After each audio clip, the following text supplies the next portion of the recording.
Hi, I'm Jade, and I thought I was going on a simple camping trip with my boyfriend, but little did I know that a wild animal encounter would change my life forever.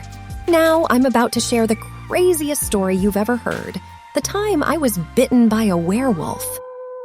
It all started when my boyfriend Alex and I decided to go on a camping trip to celebrate our 2-year anniversary. We'd been planning this trip for months, and I couldn't wait to spend some quality time with him in the great outdoors. The first couple of days went great.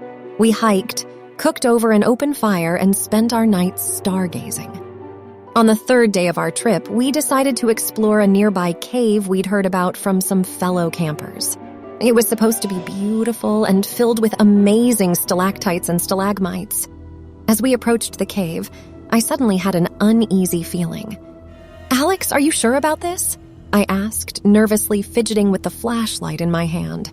"Come on, Jade, don't be such a scaredy cat," he teased. "Besides, we've come all this way. We can't turn back now." Reluctantly, I followed him into the cave. The air was damp and cold, and the further we went, the darker it got. I could barely see where I was stepping, even with the flashlight. Suddenly, we heard a low growl echoing through the cave. "Alex, did you hear that?" I whispered, my heart pounding. "Yeah, I did," he replied, his voice tense. "Let's get out of here." We turned around and started hurrying back the way we came. But as we approached the cave entrance, a wild, snarling creature lunged at us from the shadows. I only caught a glimpse of it. A massive, wolf-like beast with piercing yellow eyes. Before I could react, it had bitten my arm and disappeared back into the darkness. The pain was unbearable, and I screamed out in agony. Alex quickly wrapped my arm in a makeshift bandage and helped me back to our campsite. "We need to get you to a hospital, Jade," he said urgently. "That wound looks really bad." "I'm so scared, Alex," I sobbed, gripping his hand tightly. "What if it was rabbit or something?" "We'll figure it out, I promise," he said, comforting me. "Let's pack up and head back to town."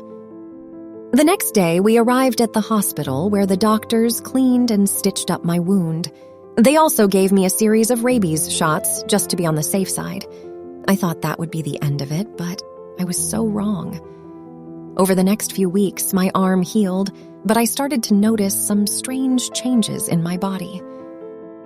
My senses became heightened, and I could smell things from miles away. I could also hear conversations from across the street, and my eyesight was incredibly sharp. Alex noticed the changes too. "Jade, you've been acting really weird lately. Are you sure you're okay?" I hesitated, not wanting to scare him.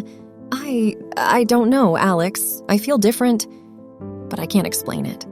We brushed it off as a side effect of the rabies shots, but as the full moon approached, I started to feel even more unusual.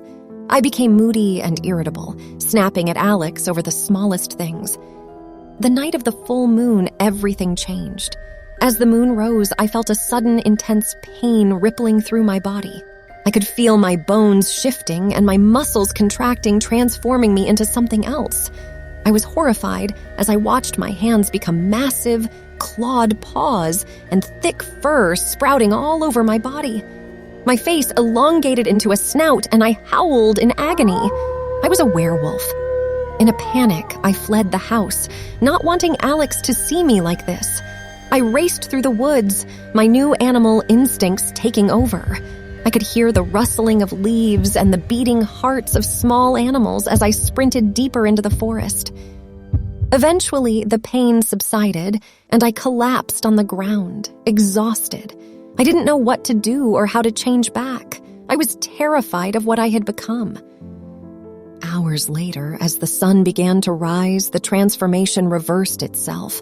My bones and muscles shifted painfully back into place, and the fur receded. I was human again, lying naked and shivering in the woods. I cried, feeling so lost and scared.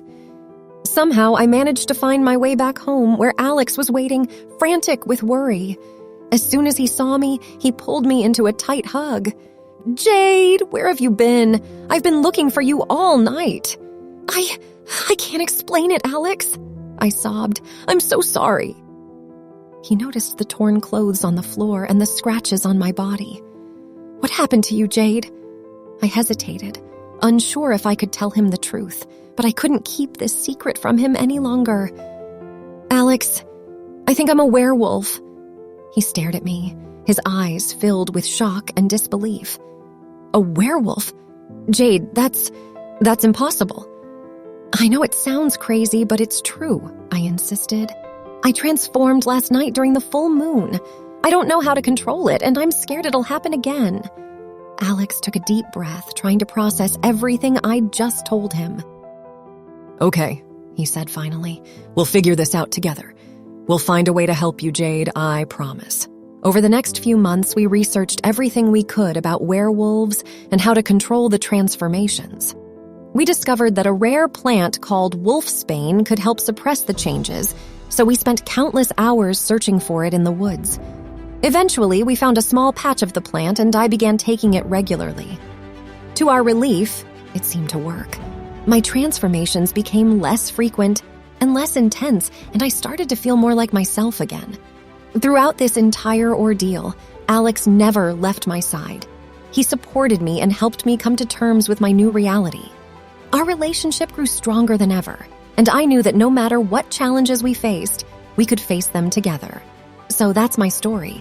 How an ordinary camping trip turned my life upside down and made me realize that true love can overcome even the most terrifying obstacles.